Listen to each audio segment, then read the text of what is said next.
Orlando. Welcome to all, and thank you for participating in this webinar, Hand Washing and the Science of Habits, sponsored by the USAID-funded Wash Plus project, implemented by FHI 360 and partners, and also sponsored by the Public-Private Partnership for Hand Washing. So I'm Orlando Hernandez, working as the Monitoring and Evaluation Advisor on the Wash Plus project, and I'm delighted to address such an important topic with you all relating to the development of hand washing habits. In our work, we face the need to look for different ways to make hand washing stick and to be sustainable, remaining as a practice once our field presence ends. The evidence regarding in the published literature about hand washing habits is inconsistent, but it points out in the direction of the importance of environmental cues and needed access to supplies required for hand washing. It also suggests that more typical behavior change strategies focusing on psychosocial determinants are quite useful to get the practice going, but may be less effective in making it stick over time. I'm happy to introduce to all of you David Neal, the speaker on the topic that brings us together today. So Dr. David Neal is a habit expert. He's a social psychologist specializing in behavior change and the advanced measurement of human decision making. He is founder and managing partner of Catalyst Behavioral Sciences. David has published widely in the areas of social psychology, cognitive science, and consumer behavior. His academic publications have been cited over 850 times, and he appears regularly in the press as an expert psychologist. His work has been featured by the BBC, NPR, Time Magazine, the New York Times, Wall Street Journal, USA Today, the LA Times, CNN, among others. So welcome to you, David, and we're happy to have you with us. Thank you, Orlando, and for the introduction, and thanks to everyone who's joining the session. This is an exciting opportunity for me, so thank you for being part of it. So as Orlando said, kind of the big picture question that we've been interested in is taking a step back from the hand washing literature and the different interventions that are being used globally and going back to the kind of basic science of how people learn, how people change their behavior. And the goal has been, in the work that we're going to share with you today, to try and distill a set of new principles, new tactics that are easy to understand, easy to communicate, and map directly onto the sort of things that people can do in the field. And the goal is to say, well, by addressing habit, okay, this less rational, less conscious, less deliberative side of human behavior, are there new ways that we could intervene in wash behaviors to get significantly better results? So that's the kind of big picture question that we've been interested in. But to take a step back and say, well, what is the call for even looking at this in the first place? Well, as you folks know very well, there are two kind of classic behavior change problems that we see in the field. And this is across a whole bunch of different behavioral domains, not just wash behaviors. But the first failure is that an intervention successfully changes what people think, so it changes their kind of rational beliefs and their knowledge base, but their behavior stays exactly the same. And the second problem is that an intervention might successfully change people's beliefs and their behaviors temporarily, but that behavior change turns out to be short-lived, and people, after a couple of months, go back to exactly what they were doing before. So these are two kind of classic failures that we see. These also occur in the hand washing space, so lots of instances of interventions that successfully changed people's knowledge and their beliefs about the benefits of hand washing, but their behavior stayed exactly the same. So on this slide you can see some data from Bangladesh showing that knowledge of the benefits of hand washing have significantly increased over time and are at a very high baseline now, but the behavior that should rationally, logically flow from that of washing has not really changed and still remains at a very low level. And similarly, we've seen in the wash space the other kind of problem, and that is that an intervention might do a good job of initially budging wash behaviors, but those changes kind of dissipate quickly over time. So the interesting question is, what is it about human beings that underlies this phenomenon? And I like to set up this question by using a kind of unconventional example, and that is using visual illusions as a metaphor for what is going on inside people's heads. Okay, so if you look at these two images here, I think most of you, like me, will see the chess pieces on the bottom of the screen as being much darker than the ones on the top of the screen. So in reality, if I pull two of the pieces out, they're exactly the same color. Okay, and now if I put them back, your brain goes back to seeing them as different colors. Okay, so what's going on here? Well, this is, in a sense, a metaphor for the problem that we often have with behavior change and with people's habits. And that is that the real psychological work in this visual illusion is being done by very automatic, very unconscious processes in the brain that you have no control over whatsoever. And really, consciousness just follows along behind and tries to make sense of what has gone on in this very automatic, unconscious system. And so obviously this is just a metaphor, but it's a metaphor for the same kind of thing we often see in behavior change, right? That the real drivers of a behavior, many of them may be kind of embedded in this psychological system that people don't really have much conscious access to, much control over, and that's where the driving force for behavior is. And to move this from a metaphor to actual science, the best way, I think, to think about this problem is using this distinction between System 1 and System 2 thinking that was popularized by Daniel Kahneman, so the Nobel Prize-winning economist who made this way of thinking about psychology popular. And his insight was to say, well, we can really group the different drivers that influence people's behavior into two main buckets, and that's what he referred to as System 1 and System 2.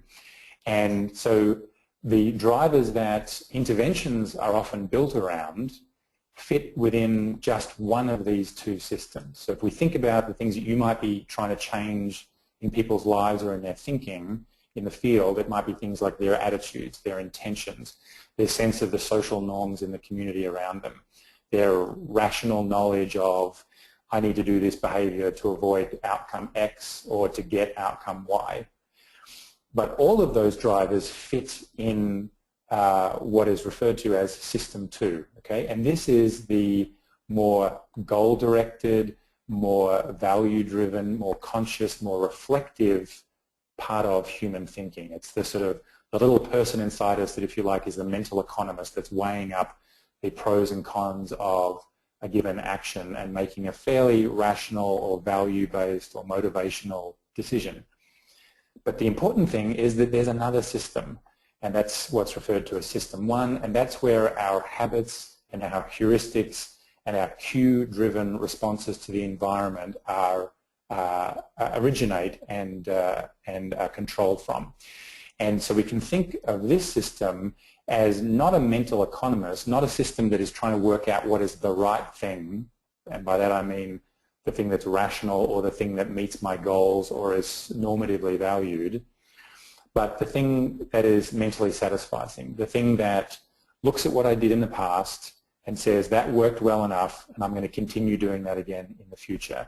So this system is much slower to learn, but once it learns, it's very quickly triggered, it's effortless, it's automatic, and it's driven by cues in the environment.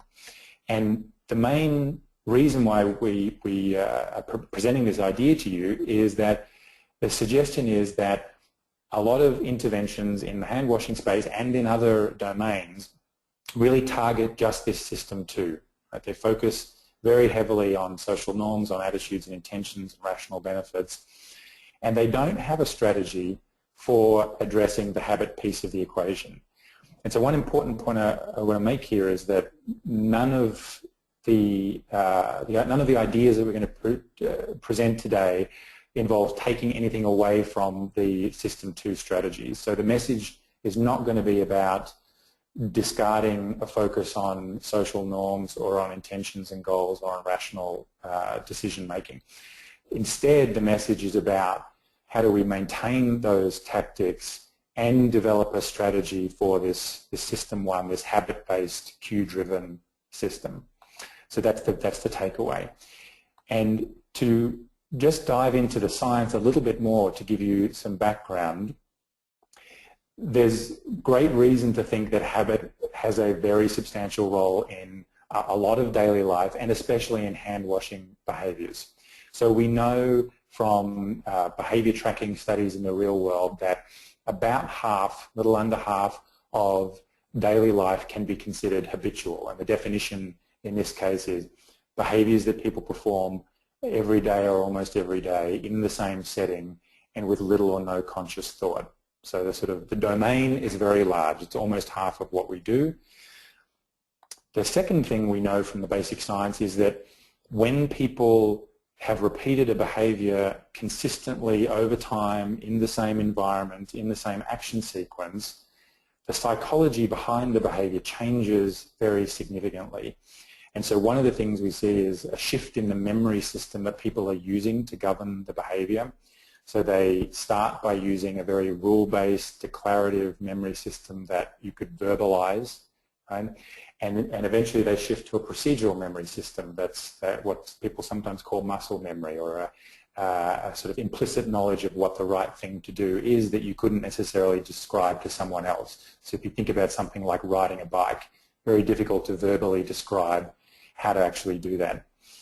We also see people taking actions that were initially discrete actions. So if you think about wash behavior, the steps in meal preparation, people initially thinking about those as individual actions, and over time they become bound up together in people's thinking. So one thing triggers the next, which triggers the next, which triggers the next. And the third thing we see at the cognitive level is people starting to learn that they perform a particular behavior consistently in a particular setting. So they are, for example, not washing their hands in the kitchen during meal preparation. So the environment starts to gain a power to nudge people to performing or not performing a behavior. And so all of these mechanisms have been studied and established in the basic science. And finally, we can also look at this at the neural level, right? So we can even see changes in the way that people's brains are functioning, comparing when they first learn a behavior to when it becomes very well established and is a habit. So for instance, if someone is learning a complex finger sequence, so tapping their fingers in a certain way over time, initially a very goal-directed brain system will be active, and then over time a different part of the brain involved with habits and cued responding becomes active. So there's a lot going on in the mechanics of the mind, including the brain, that change when habits are formed. And the reason why this is important is that it in turn really influences the things that are driving people's behavior in the real world. Okay, so here's some really interesting data, I think, from behavior prediction studies. So these are studies that measured at one point in time people's attitudes and their goals, essentially what they wanted to do. So let's take something like seatbelt use. So this would be a study that measures people's preferences, their attitudes, their intentions towards wearing their seatbelt in the future, and also measures their habits around that behavior. So how habitual, how automatic is it for them to wear or not wear a seatbelt when they get into the car. And critically, what these studies find is that when you're looking at behaviors that people don't do very often, or they do in multiple environments, then their attitudes and intentions are a really strong predictor of what they do in the future. Okay, so you can see here that for these kinds of behaviors, your attitudes and intentions are correlated with your future behavior at 0.62. So we'd think of that as a strong correlation. And in turn, that means that interventions that try and change those things, that change people's attitudes and intentions, are effective at shifting those kinds of behaviors. So these are data from another large study that looked at interventions that tried to change people's behavior by shifting their intentions. And what you can see here is that when the behavior was something that's infrequent or done in different environments, going in with a strategy based on shifting intentions actually works. You get a lot of return on your dollar in terms of behavior change for focusing on people's attitudes and intentions. So the strategy makes sense then there. A very different picture emerges when we look at behaviors that people do very often and in the same environment. So things like wash behaviors or the absence of wash behaviors.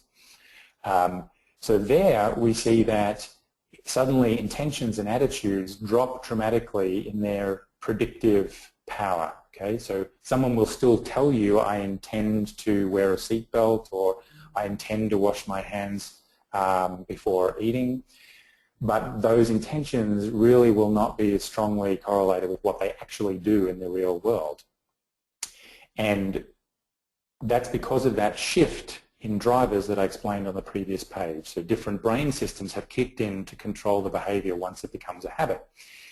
And then what are the implications for interventions? Well, you can see here that from that same meta-analysis, interventions that were trying to change behaviors that were strong habits, by changing people's intentions, tended to fail. So there you see a very small behavior change effect by using an intention-based strategy. Okay, sorry. Okay, so the message then, as I mentioned earlier, is that what we want to do is keep the focus, the existing focus on System 2 drivers, so not abandon anything about social norms or attitudes and intentions, rational benefits, but we want to come up with a way of augmenting those strategies to bring in this second system, the habit system. And that's our sense of what an augmented approach is. But we don't have a set of principles to tell us what to do in this second habit-based system. And that's what we've been working on in this project. So what I'm going to do now is transition to these very practical 7 principles that we have developed as part of this project.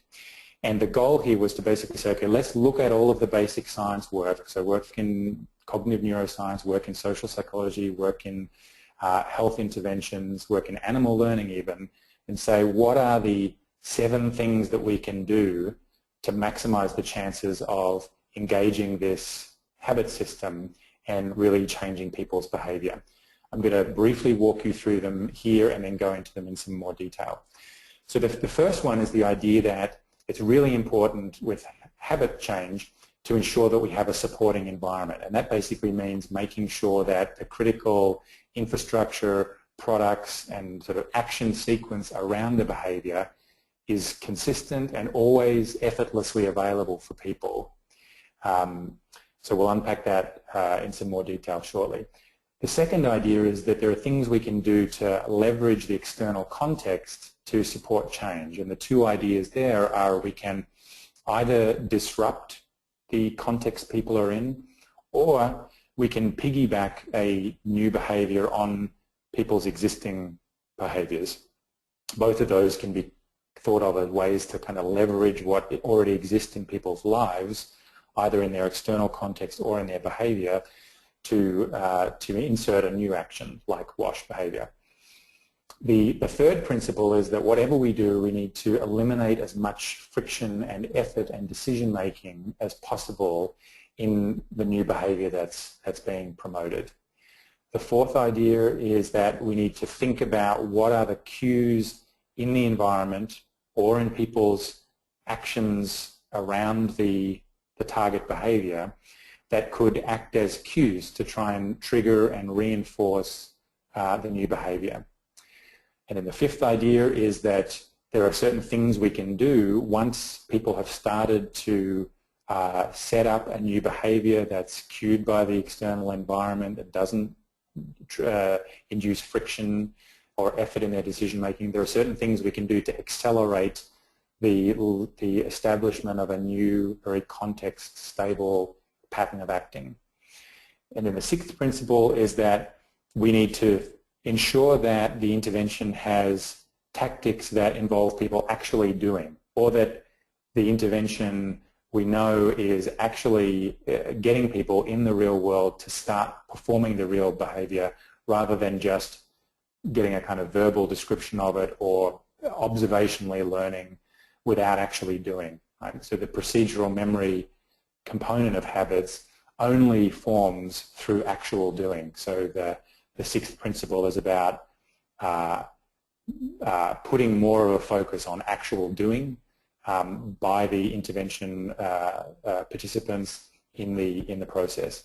And then the final principle is an idea about once a habit has been formed, what are the things we can do to encourage people to make meaning about the habit, to infuse it with sort of motivational personal significance so that they're A, more likely to stick with it if their habit becomes disrupted, and B, more likely to advocate and encourage other people to adopt the behavior. So these are the 7 principles, and I'm now going to walk you through each one of them in a bit more detail. So as I said, the first one is all about establishing a supporting environment for the new behavior. And in one sense, this may seem sort of self-evident, right? Because for any intervention, you need a supporting environment.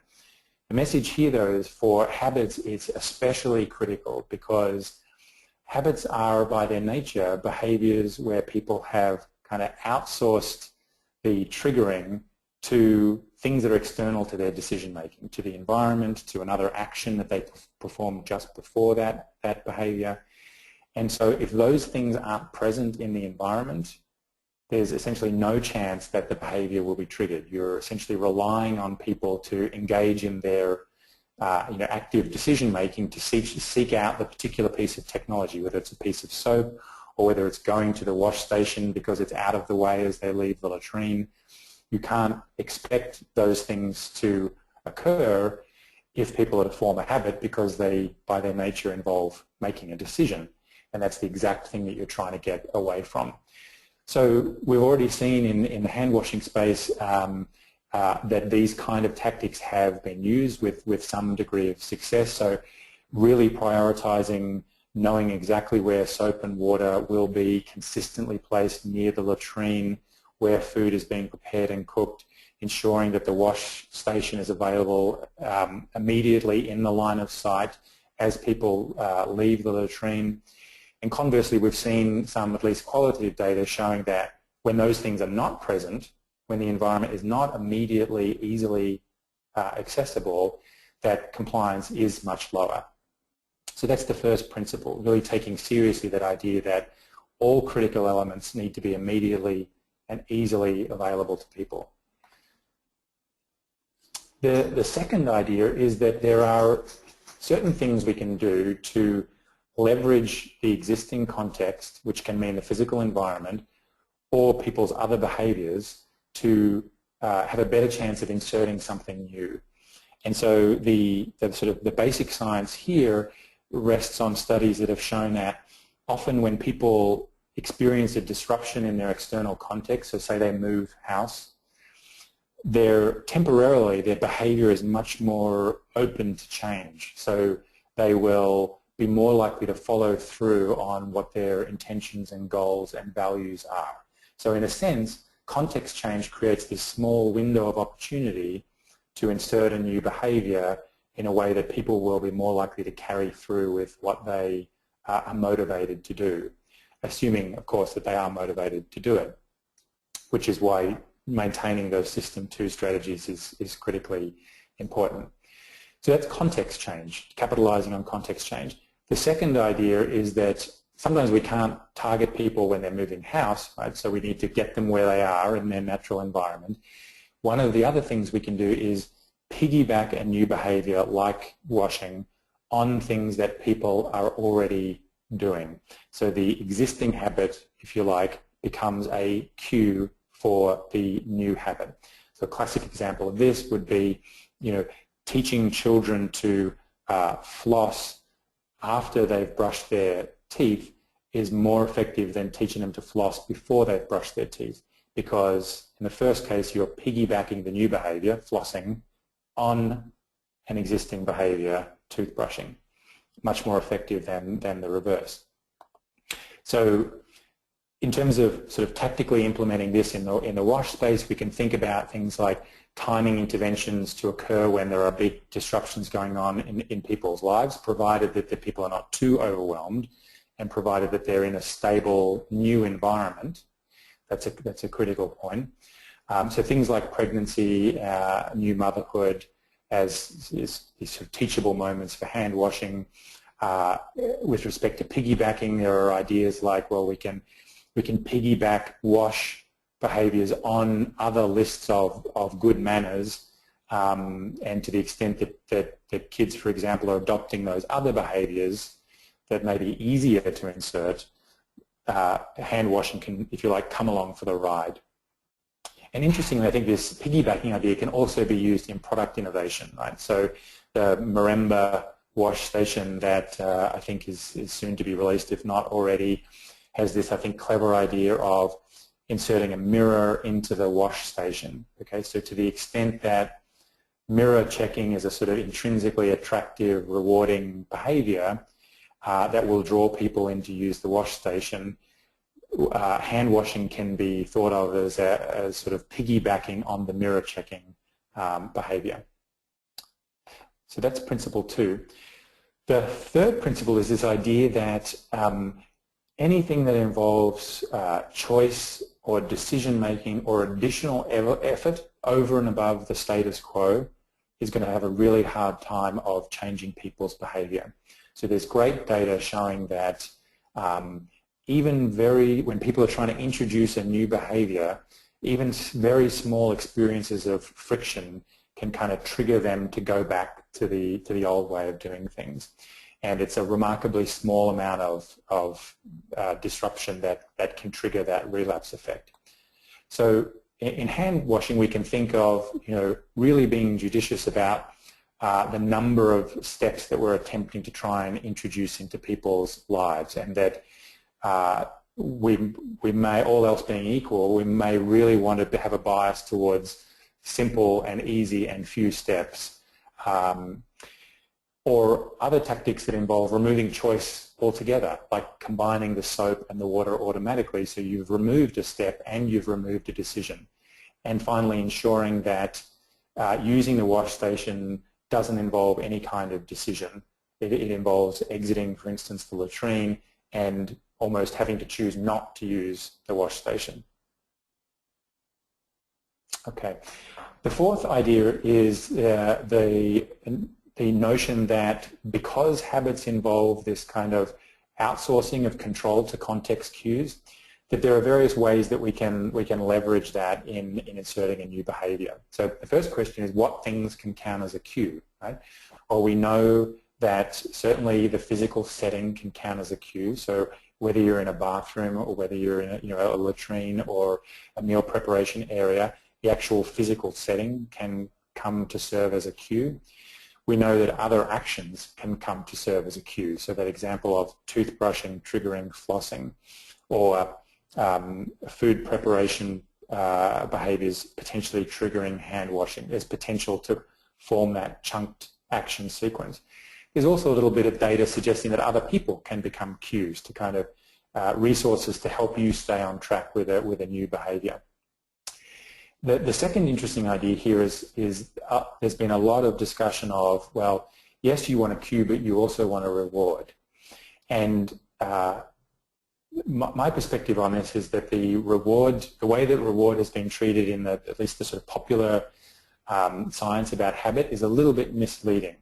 It's certainly really important, and it's certainly the case that that is true for establishing a new behavior, and that the rewards should be immediate. Okay.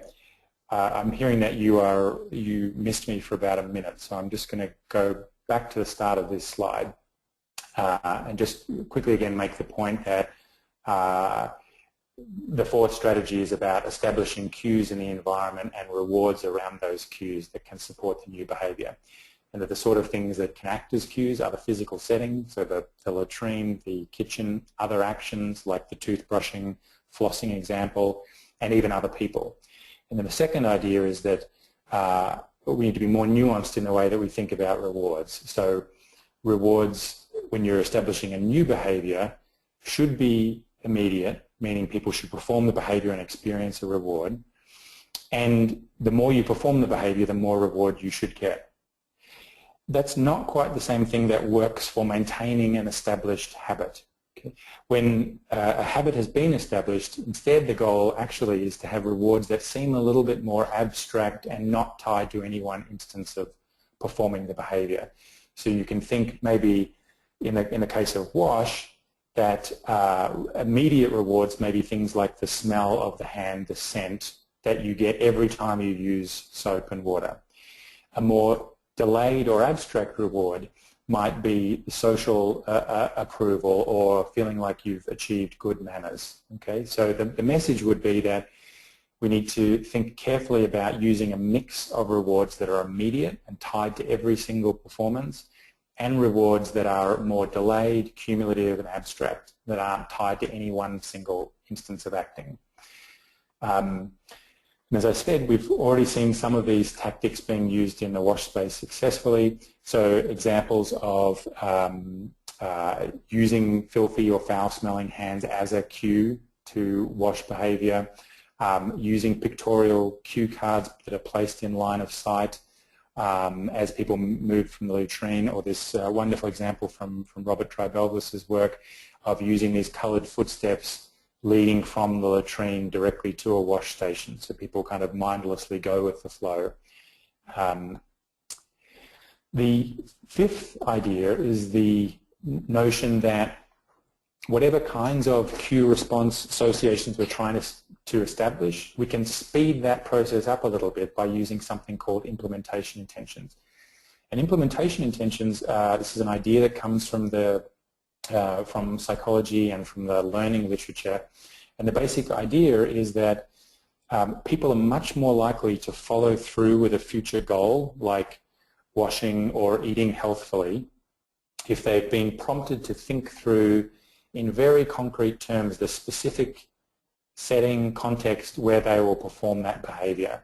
So if you take a sort of an example that makes more sense in the developed world, if you're trying to eat more healthfully, instead of setting a general goal of eating healthfully, it works much better to say, when I go to restaurants, I'm only going to order salads. When I open a menu, I'm only going to look at the salad options.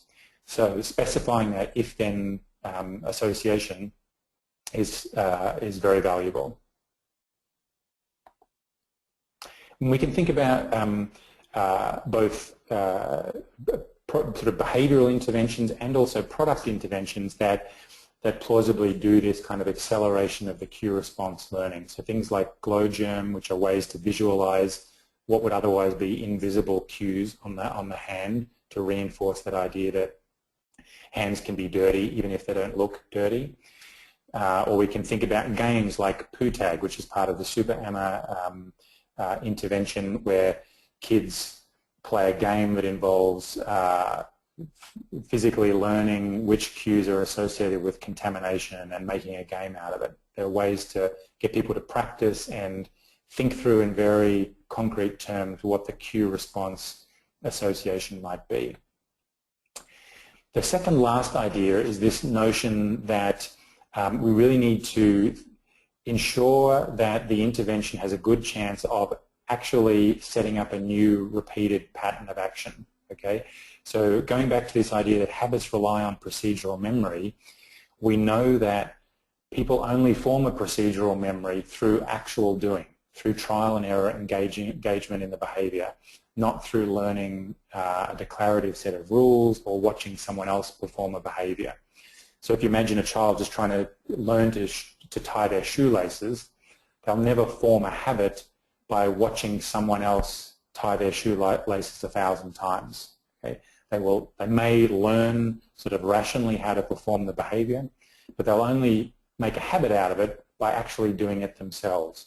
So obviously not all interventions can ensure that people are practicing repeatedly performing the behavior in the right setting, but where possible we want to emphasize the value of doing that, or of measuring that the intervention is successfully getting people to start doing the behavior in a consistent way in the right setting at home or in schools. So here's a great example of the Fit for Schools programs that actually has kids cued at a particular time of day to go and wash their hands and brush their teeth at school as a group. So that's an example of an intervention through doing.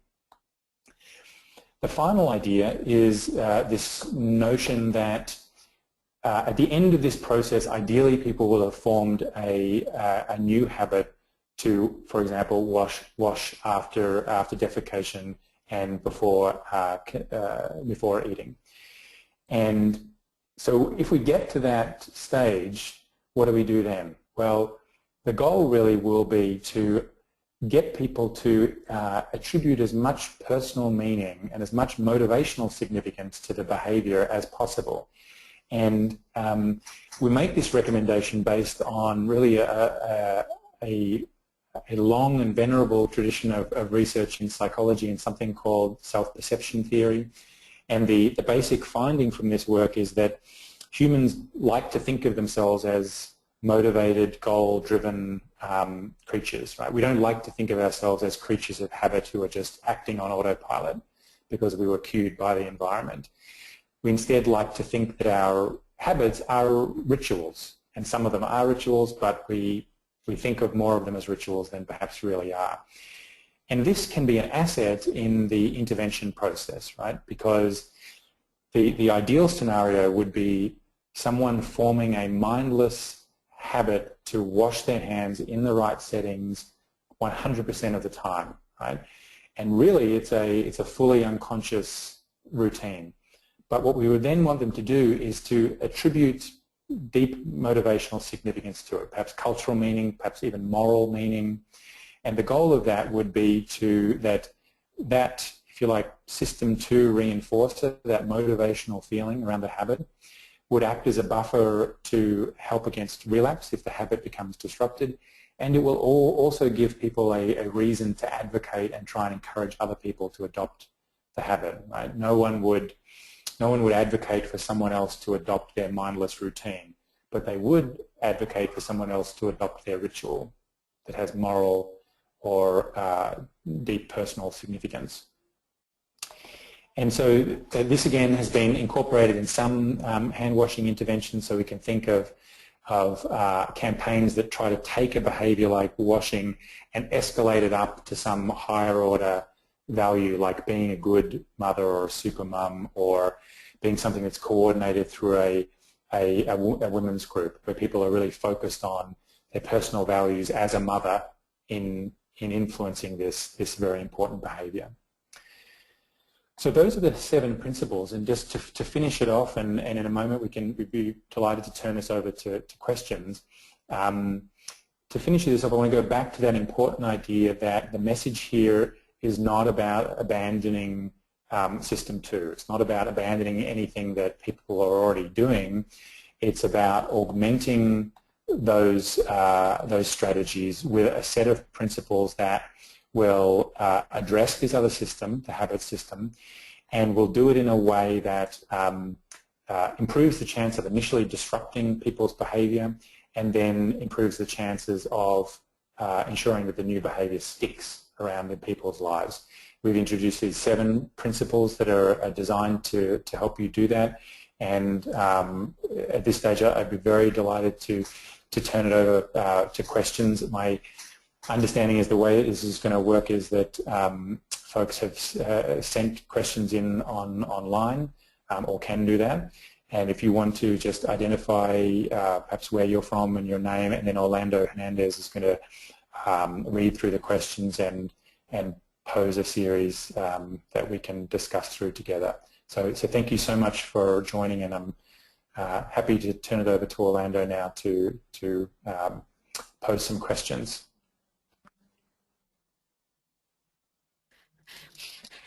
Well, Hi, thank you, just before David, Orlando for starts, that excellent presentation. Oh, sorry.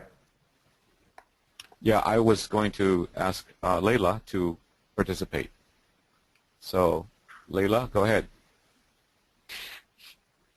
Hi there, sorry to interrupt. This is Leila McKay, the Secretariat Director for the Public-Private Partnership for Handwashing. That's been a really fascinating presentation, David. And while Orlando is accumulating the questions, I would just like to start by asking you, how long, David, does it take for an action to become a habit, to move, to move the action from the memory system into that procedural memory that you're talking about? Yeah, that's a great question. So the data is a bit mixed on this. So there's the short answer is that there's no set amount of time that it takes to form a habit. There is a little bit of data suggesting that for very simple behaviours that people perform every day, if you've maintained it for about a month, then it will have got about as habitual as it's going to get after that time period. But I really hesitate to suggest that that's a sort of general principle about human behaviour. Okay, so it's going to depend a lot on a lot of the variables that we've talked about today. So how stable the context is, whether people are able to frequently enact the behaviour in a very stable, consistent way over time, and so unfortunately there's no rule of thumb for that. The second perhaps valuable thing to note is that there is some data suggesting that however long it takes to form a habit, people's motivational systems often run out of juice, if you like, before that time comes. And so interesting data published a couple of years ago by Tobias showing that that motivational force can dissipate over time, and people's habits obviously increase over time, but the two often don't converge at the right point. So people run out of motivation before a habit has had a chance to form.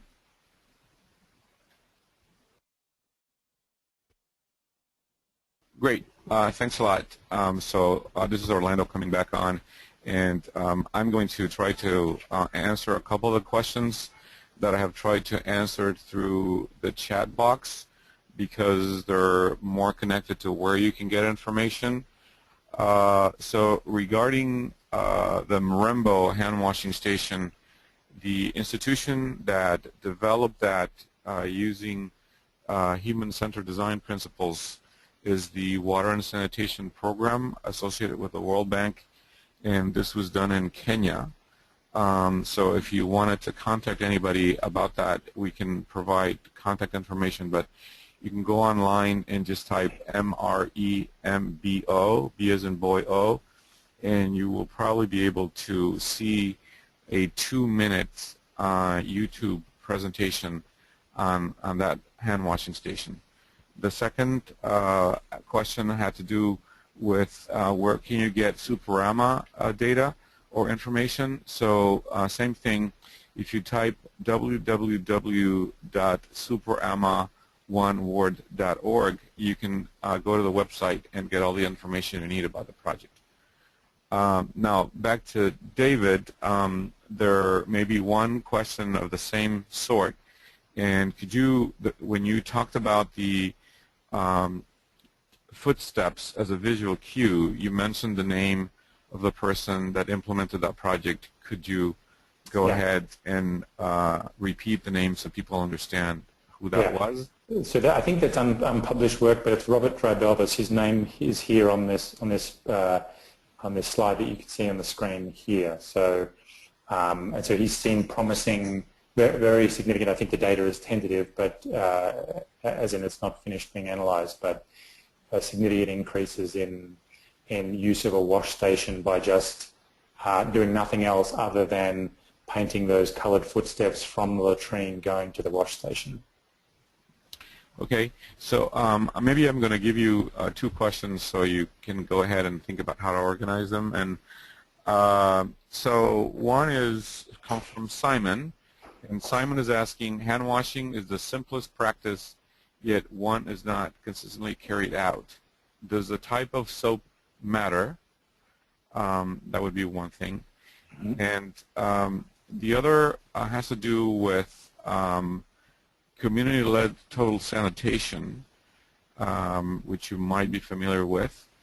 And so that is, would community-led total sanitation work at a System 1 or a System 2 level or both?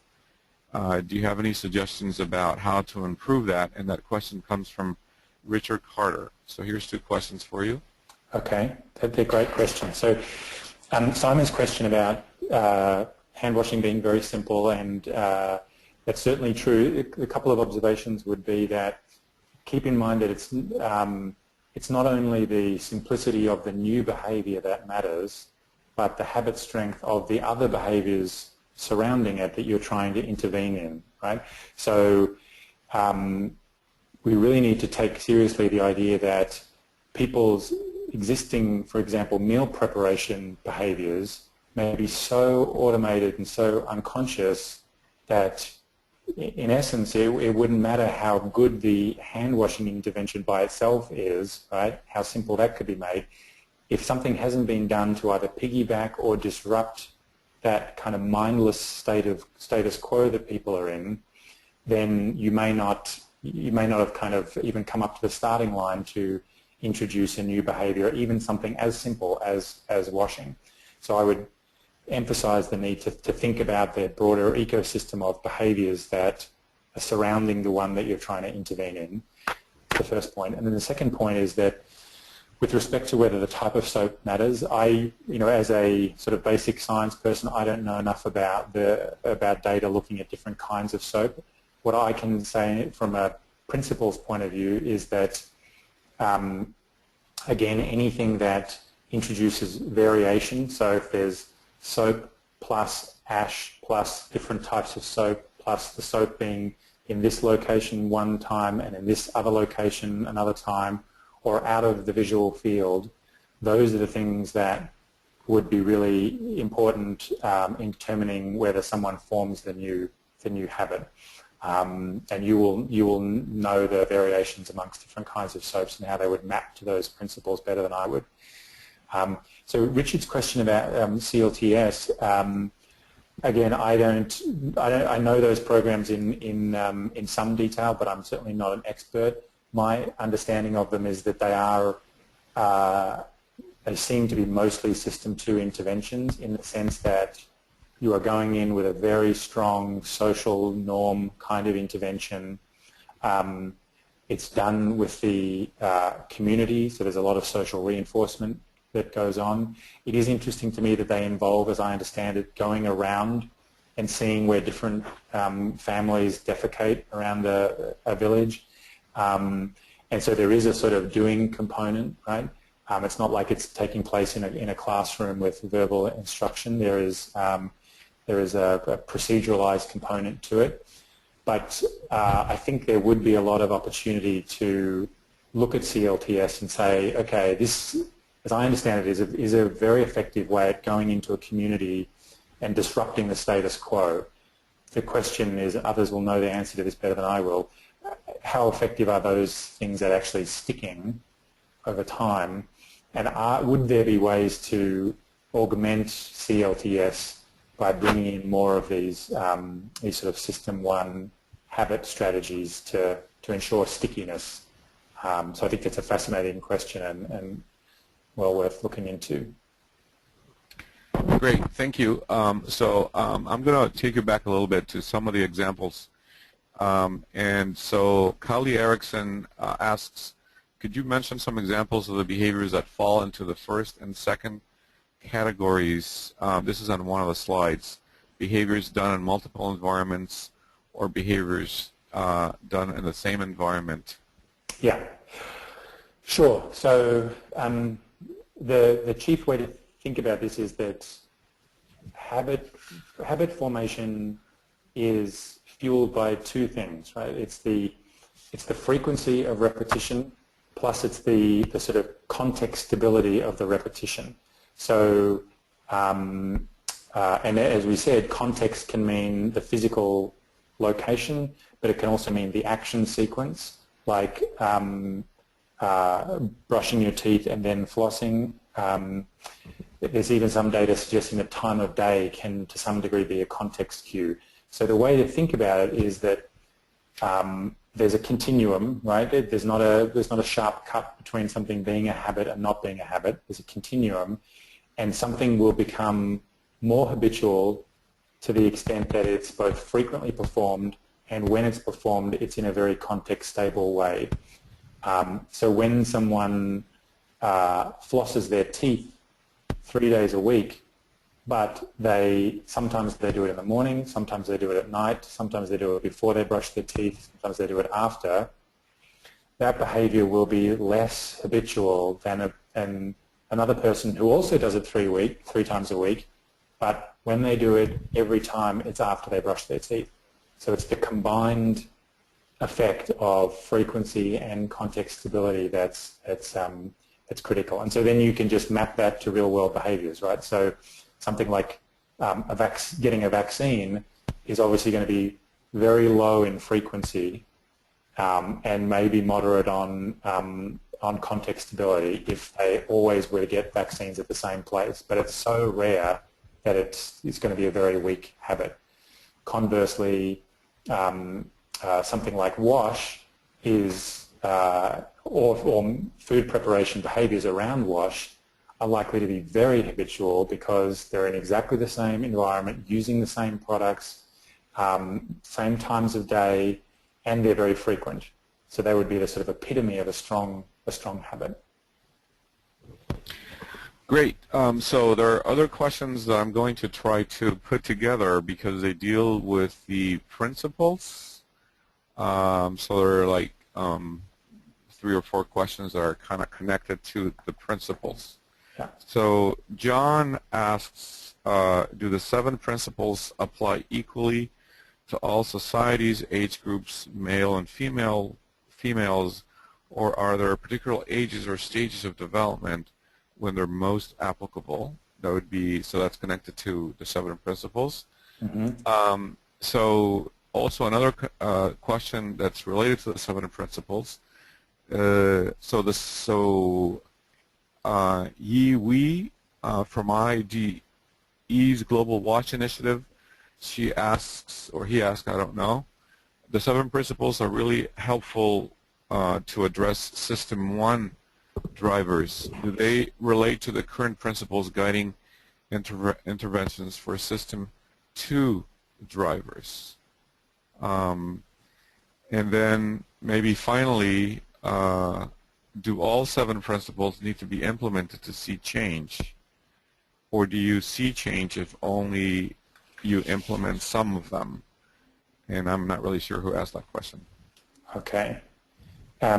Great. Excellent questions. I might, let me just want to make sure I got that final one. Yeah, I got it. Yeah. Yeah, okay. Sorry.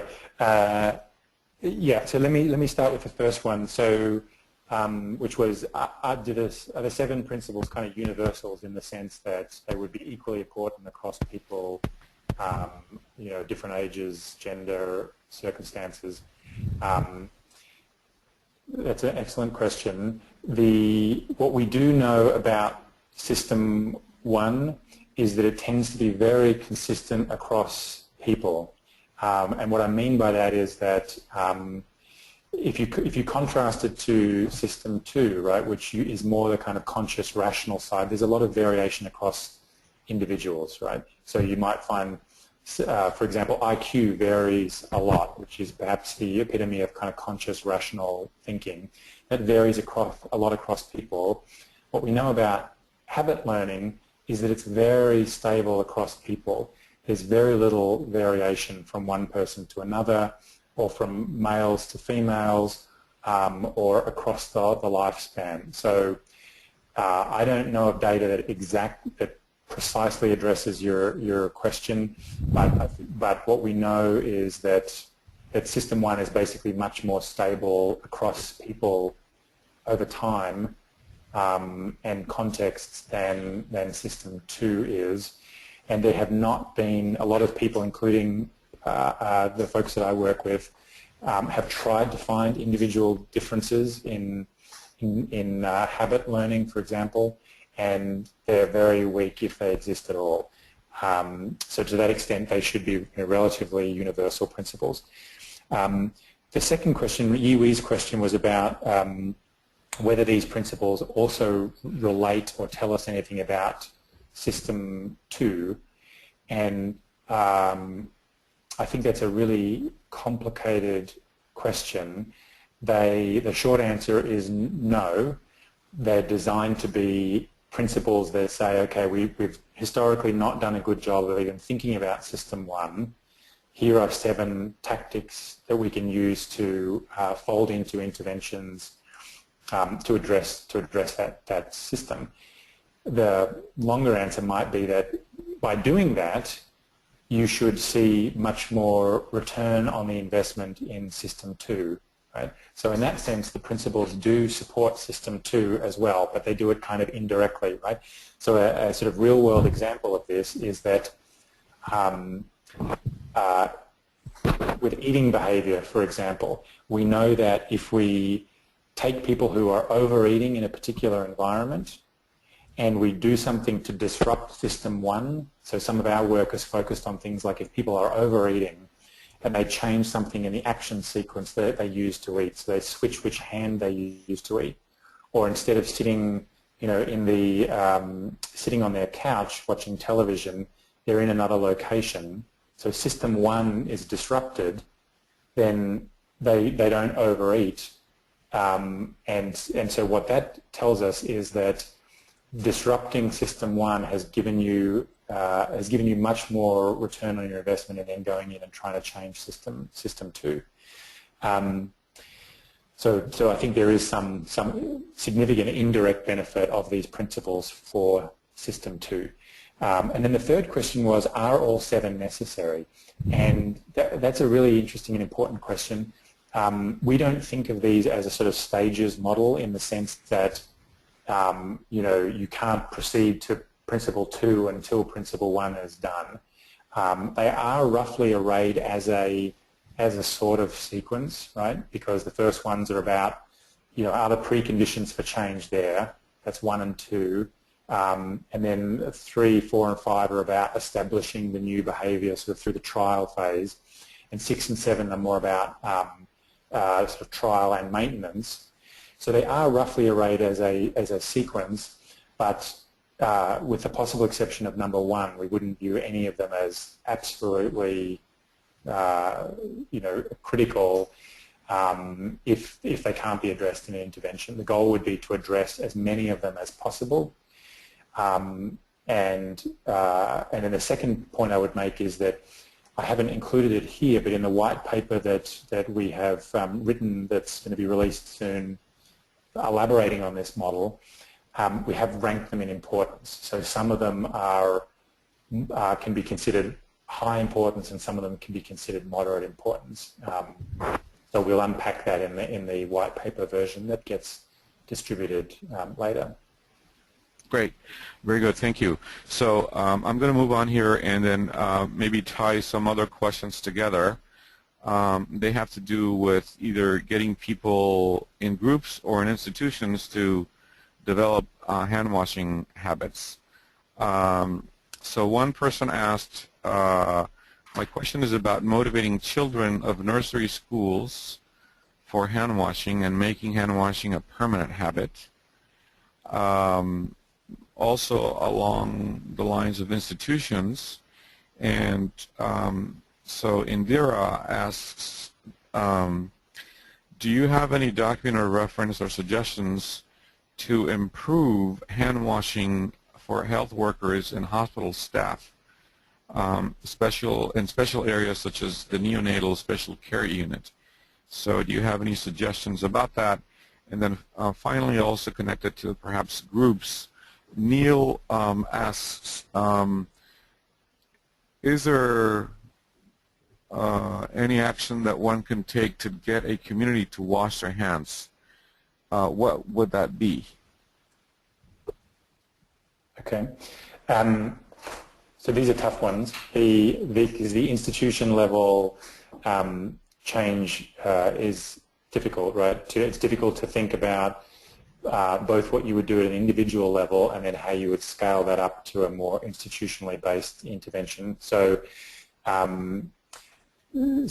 but some general comments would be that these set of principles are designed to be things that can be deployed in any setting. All right, so they're equally applicable. One of the very valuable things about the fact that the System 1 is a kind of universal, stable system that operates pretty similarly across the lifespan and across context is that these same set of principles would apply whether you're thinking about one individual person in their home environment versus a group of people in an institutional setting, whether those are children in a nursery school or with Indira's question, they are health workers in a hospital setting, or you're attempting to get a community together to change their behaviours all at one time. So I can't answer that question. It's in essence too abstract, I think, to comment on each one of those ideas separately. But the idea would be to go to whatever interventions are currently being done in those spaces and sort of audit them through this lens. Okay, and so that was the kind of idea that we were proposing with the CLTS. That's obviously a community-led intervention. So what would it look like to revisit CLTS through these principles and work out what ways that community engagement could be made more disruptive on the front end and then more sticky on the back end when change has been initiated. Okay, great. So there are a couple of questions that have a different take, and for example, Miriam asks, what is the role of brands in driving habits, and is that important? Let me stop there, and then I'll think about the other question. Let me clarify. Was that brands? B-R-A-N-D-S? Yes. Yeah. That's fascinating. We'd need to think about exactly what brands means in that context, but I don't know if that means products or if that means sort of higher order identities around public institutions or so let me assume that what brands means is a very abstract overarching idea. Could I interrupt? I think that yes. Knowing who this person is, I think brands, she probably is talking about soap brands. Oh. Or like Marembo has a name. Could that be a brand? Got it. So the brands of products or in supplies needed for hand washing. Okay. So if brands literally means how a product is framed, what it's named, how it's sort of positioned in the market, then I think that definitely is relevant. It's relevant, and the main pocket of relevance that I would see is how brands interface with what you might think of as user-centered design, right? So to the extent that Marembo or other wash stations use a name that piggybacks on an existing cultural trope that might have currency in the community, or uses a visual design that kind of, if you like, affords use in the user community, is aspirational and has visual cues embedded in it that attract usage rather than being just very functional and utilitarian. So there are a set of principles, and I'm not an expert in that field, but there are a set of principles in user-centered design that do a pretty good job of specifying how a product should be designed, what it should look like, how it should be named, how it should be positioned in the market. And to the extent that all of those things kind of converge on this idea of what is a brand, then I think they are definitely entry points to creating a sticky, habit-changing product. Okay. So there are other questions that deal with changing habits. So Neal asks, how can you change the habit of people sealing the soap? And let me see if I can find it. You can go ahead with that one. Okay, that's interesting. I mean, I know that there's in the behavioral economics literature, there's lots of interesting. Well, here, let me make 2 points.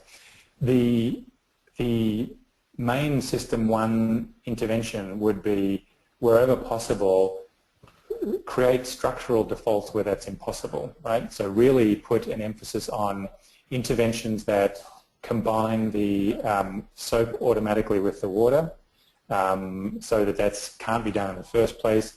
Find ways to pin down the soap so it can't be removed.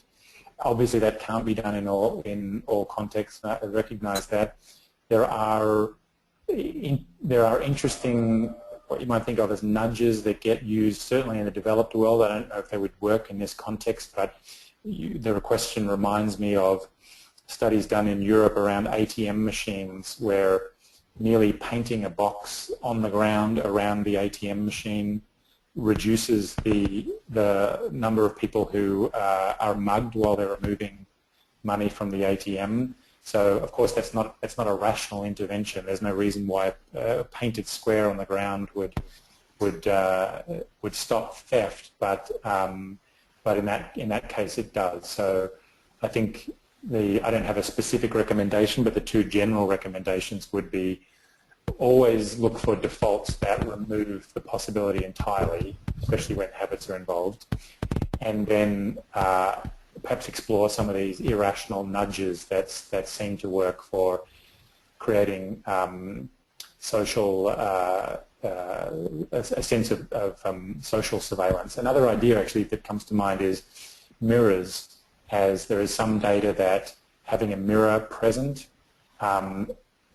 forces people to introspect and think about their internal self. It just kind of makes the self salient, and there may be some benefit from mirrors as a theft mitigation strategy. It's just another thought that comes to mind. Okay, great. So we have other questions that perhaps deal with the type of product or the availability of supplies. So Charlotte and Rebecca ask a question about tippy taps, which are do-it-yourself hand washing stations. Yeah. And perhaps the use of tippy taps in remote locations. And do we know how successful they have been, and maybe connecting it back to habits? Does a type of product make a difference to create a habit? And if you needed different kinds of products for hand washing, be it a device, soap, or water, how easy would it be to create a habit if one of the products is missing? And that comes from Rosanna. I'll start with Rosanna's question. So that's a really interesting question. There is a lot of work looking at, you remember early on I described that idea of chunking.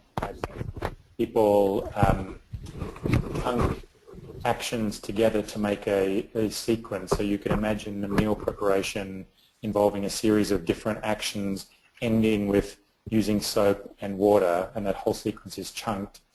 There is really good data showing that if one thing is missing in the sequence, then it's, to the extent that people have formed a habit, that can be very disruptive and throw the whole sequence off, because it's been established as a kind of a chunked action sequence. So if that maps onto the question there about, well, if one piece of technology is missing, you wouldn't necessarily expect people to make an efficient substitution and think through, okay, this thing is missing, therefore I'm going to switch to something else.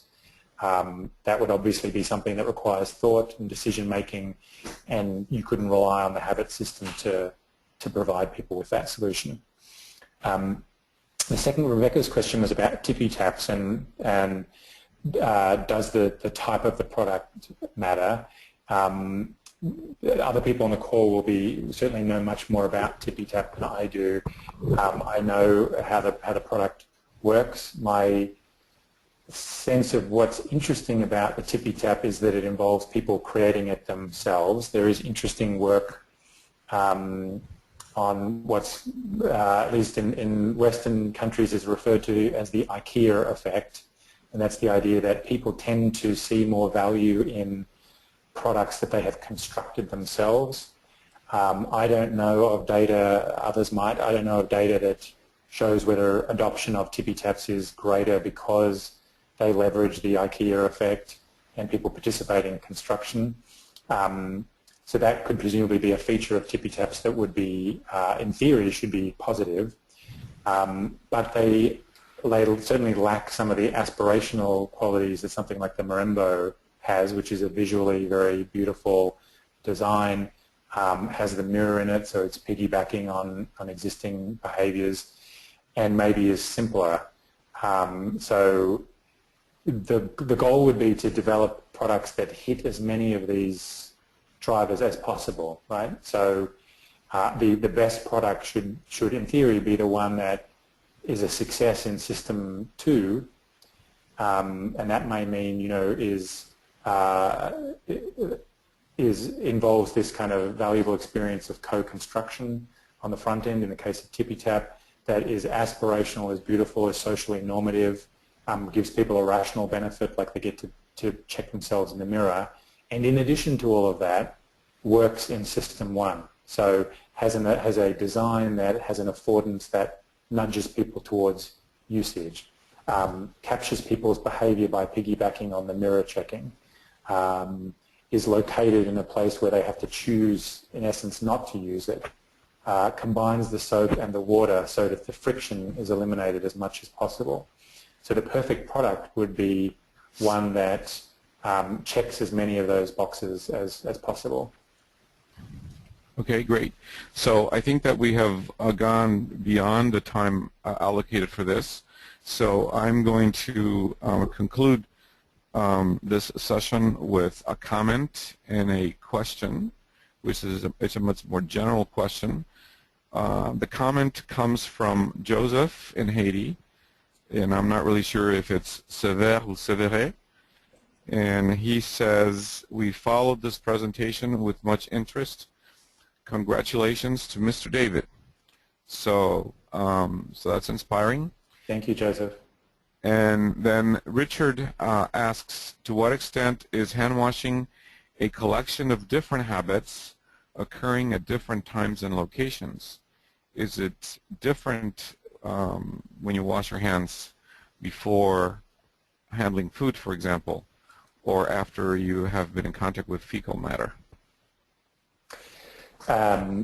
Yes, the answer is yes. They are one of the both good and bad things about habits is that they are really little functional islands unto themselves, right? And so you do not expect a habit that people form in at one time of day in one setting to necessarily generalize automatically to another time, another setting.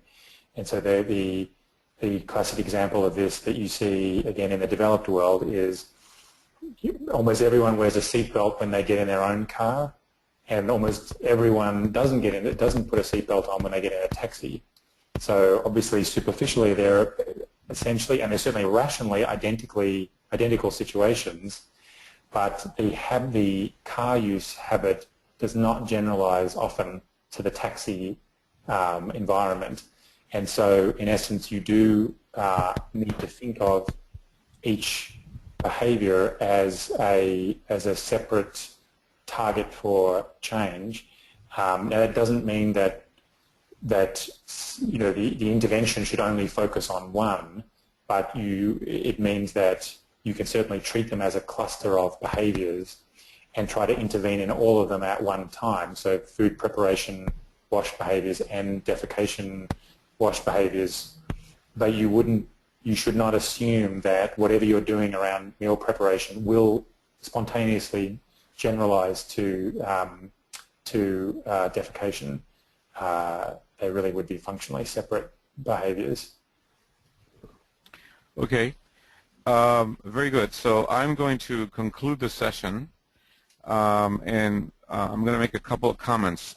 We are going to post, we meaning the Wash Plus project, will post this webinar on our website, so people that want to go back to it or that want to share it with somebody else can go ahead and do that.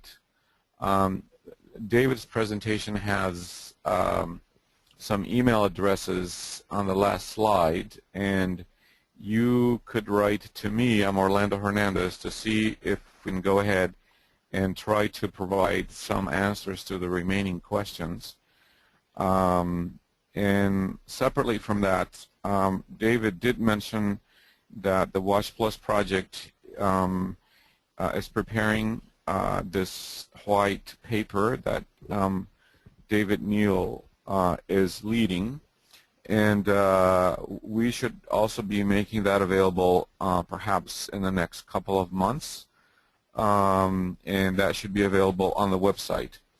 And regarding the possibility of future webinars on the topic, that's something that we probably have to think about, and what kind of webinar would make sense given the questions that people have asked during this webinar. So I'm going to conclude this, and I thank